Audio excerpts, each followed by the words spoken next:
Cabe ainda ao empregador rural promover melhorias nos ambientes e nas condições de trabalho, de forma a preservar o nível de segurança e saúde dos trabalhadores. O pessoal que trabalha no campo, eles têm que ter uma coberta para fazer alimentação. Eles têm que ter um banheiro químico, que é aquele banheirinho de show que a gente vê aí nos shows. Tem que ter um banheirinho, tá? Então, se não tiver químico, pode ser feito um banheiro mesmo fixo, de estrutura fixa de alvenaria. Tá? Então, promover melhorias nos ambientes, nas condições de trabalho. Então, o pessoal está ali no campo, né, trabalha a céu aberto, tem que ter pelo menos uma condição que dê para ele fazer sua alimentação e suas necessidades fisiológicas. Cumprir as disposições legais e regulamentares sobre segurança e saúde no trabalho. Existe a norma NR31, então eles têm que cumprir a norma. Tá? Lógico que você vai se deparar com situações em que a empresa ou a indústria não vai querer fazer o que a norma NR31 pede, mas nós, como técnicos de segurança, nós temos que esclarecer ao nosso chefe a questão das normas regulamentadoras, tá? O que é, para que é e o que é que ela está pedindo. Então a gente tem que conversar, a gente tem que argumentar, a gente não vai brigar, a gente vai argumentar, a gente vai falar, ó, a gente precisa disso, então tá em que item, tá nesse item aqui, sente comigo aqui, vamos dar uma olhada. Então a questão da conversa, não vamos brigar por aí não, viu minha gente, é a questão da conversa. Quando você conversa, você chega a um denominador comum, mas você tem que explicar, tá, o que você está querendo e está reivindicando.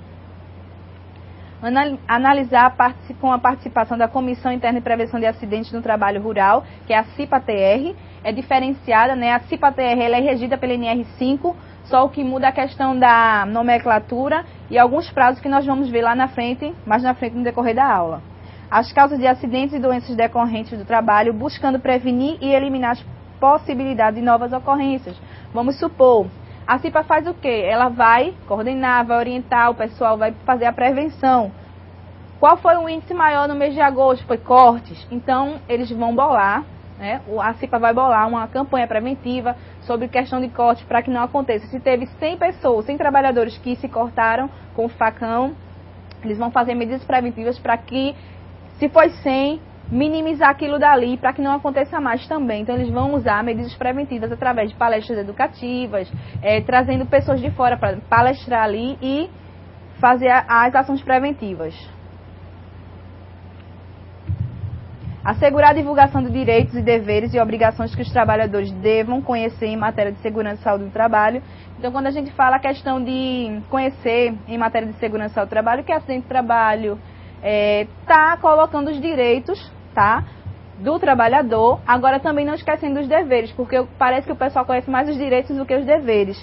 Então, cabe ao empregador rural fazer isso, adotar os procedimentos necessários quando da ocorrência de acidentes e doenças do trabalho. Então, adotar os procedimentos necessários, tá? Aconteceu um acidente, será que ali o pessoal está pronto para, se tiver um evento ali onde o trabalhador perca o dedo ou perca a mão, será que eles estão prontos ali? Então, cabe ao empregador rural, tá, adotar esses procedimentos necessários quando da ocorrência de acidentes e doenças do trabalho. Assegurar que se forneça aos trabalhadores instruções compreensíveis em matéria de segurança e saúde, bem como toda orientação e supervisão necessária ao trabalho seguro. Então, eu tenho que assegurar o trabalhador sobre isso, tenho que orientar. Quando eu falo de orientar, eu falo a questão de estar treinando o trabalhador. Chegou o trabalhador novo, ele fez o examezinho dele, admissional, chegou para o técnico de segurança, tem lá uma turma para você dar um treinamento, você tem que dizer qual é a área que ele vai, explicar os riscos existentes ali daquela função, conversar com o trabalhador, isso é chamado de treinamento admissional. Você vai acolher os trabalhadores, tá? Vai explicar o que é o departamento de segurança, o que é a CIPA-TR, o que é o técnico de segurança, o que é que ele faz. Então você vai acolher, você vai dar aquele treinamento de admissão, mostrando a ele os riscos existentes da função dele também, o grau de risco, tudo, o que é acidente. Então, isso cabe ao técnico de segurança, tá? Tá dando toda a orientação. Garantir que os trabalhadores, através da CIPA-TR, participem das discussões sobre o controle dos riscos presentes nos ambientes de trabalho. Você sabe que a CIPA e a CIPA-TR, ela tem o quê? O pessoal que é membro da CIPA, ele vai conversar com os trabalhadores, não é? Ele é o foco. Eu digo que eles estão ali para receber né, o que os trabalhadores têm para dizer ali da questão, ó, eu acho que a gente deve fazer uma melhoria aqui, fazer uma proteção nessa máquina, né, uma proteção coletiva, então ele vai escutar as ideias dos trabalhadores. Informar os trabalhadores os riscos decorrentes do trabalho e as medidas de proteção implantadas, inclusive em relação a novas tecnologias adotadas pelo empregador. Quando a gente fala novas tecnologias, vamos supor, chegou um agrotóxico aí novo. Então, aquele pessoal que vai fazer a aplicação, ele vai ter que ter treinamento sobre aquele produto, ele vai ter que ter roupas especiais para fazer a aplicação de agrotóxico. Eu não vou adentrar muito em agrotóxico porque a gente vai ser a próxima aula. Tá? Novas tecnologias, novas máquinas. Geralmente as máquinas vêm de fora, vêm dos Estados Unidos. Então vem com manuais em inglês, então aquele manual ele deve ser traduzido. E a pessoa que vai operar aquela máquina vai ter que saber todos os comandos. Então, quando a gente adota novas tecnologias, a gente tem que estar também vendo a questão dos riscos e fazendo a prevenção com eles, os treinamentos sobre a questão de novas tecnologias. Os resultados dos exames médicos e complementares a que foram submetidos quando realizados por serviço médico contratado pelo empregador. Então, ver a questão dos exames médicos, tá?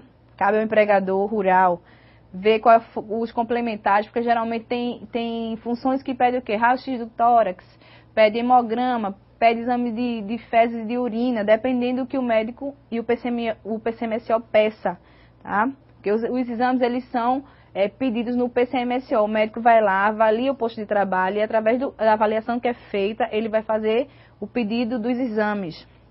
Os resultados das avaliações ambientais realizadas no local de trabalho, vamos supor, tem ruído. Aí, quando foi fazer o PPRA, ele foi lá e fez a medição ali do ruído, tá? Aí ele vai dizer, o engenheiro de segurança vai dizer se vai precisar utilizar um protetor auricular, se não vai. Então, tudo isso é os resultados das avaliações ambientais realizadas no local de trabalho, que cabe ao empregador também. Cabe ao trabalhador cumprir as determinações sobre as formas seguras de desenvolver suas atividades, especialmente quanto às ordens de serviço para esse fim. Existe uma coisa chamada ordem de serviço, que não é só usada na agroindústria, mas também em outras empresas, que vem determinando na ordem de serviço o que é que você faz. Tá? O que é que você faz? Quais são os EPIs que você deve utilizar? As normas que você deve seguir da empresa? Tá? Os seus direitos e seus deveres. Então, na ordem de serviço vem tudo descrito, bem direitinho, bem detalhado. Cabe ao trabalhador adotar as medidas de proteção determinadas pelo empregador, em conformidade com esta norma regulamentadora, sob pena de constituir ato faltoso e recusa injustificada. Isso daqui se cabe mais a questão do EPI. O empregador, tá, ele vai lá e fornece o EPI. Qual é o seu dever? Conservar o EPI, tá, e utilizar para o fim que é destinado. Então, se você receber um EPI, um protetor auricular, você vai ter que usar para quê? Para proteger o quê? Contra o ruído. Então, você vai ter que utilizar corretamente. Tá? Se você não utiliza, o técnico de segurança vai lá, reclama, dá uma oportunidade, lhe treina e você não continua ainda não colocando o protetor auricular, então ele pode lhe penalizar, ele pode dar advertência, ele pode dar demissão por justa causa. Agora, para chegar à demissão por justa causa, eu tenho que reunir vários fatores. Eu tenho que ter uma advertência verbal, eu tenho que ter uma advertência escrita, tá? Eu tenho que ter uma suspensão para poder chegar na questão de demitir o trabalhador. Submeter-se aos exames médicos previstos nesta norma regulamentadora. Então, cabe ao trabalhador, quando ele entra, ele vai fazer exame admissional. Se ele muda de função dentro da empresa, ele vai fazer o de mudança de função, com 1 ano ou 6 meses, dependendo do que o médico peça. Ele vai fazer periódico, tá? Se ele se afastou por acidente do trabalho, ou se ele se afastou porque ele quebrou a perna, tá, em casa, e passou 15 dias, a partir de 15 dias, a pessoa já deve, quando retornar, tá, para a indústria, ela vai fazer o exame de retorno ao trabalho. E o demissional, que ninguém quer fazer, que é esse quando a gente vai embora, né? Então faz o demissional, que é o que nenhum trabalhador gosta de fazer, né? Tem alguns que até gostam. Colaborar com a empresa na aplicação desta norma regulamentadora. Então, cabe ao trabalhador, porque a norma regulamentadora, ela é lei, tá? Ela pede ali que você faça o que está dentro da norma. Mas só que existem as normas internas que o técnico de segurança pode criar, não é? Também. Então, junta a norma regulamentadora com as normas internas. Então, aí já ajuda o técnico de segurança. São direitos dos trabalhadores, ambientes de trabalho seguros e saudáveis, em conformidade com o disposto nesta norma regulamentadora. Então, veja que é um direito do trabalhador.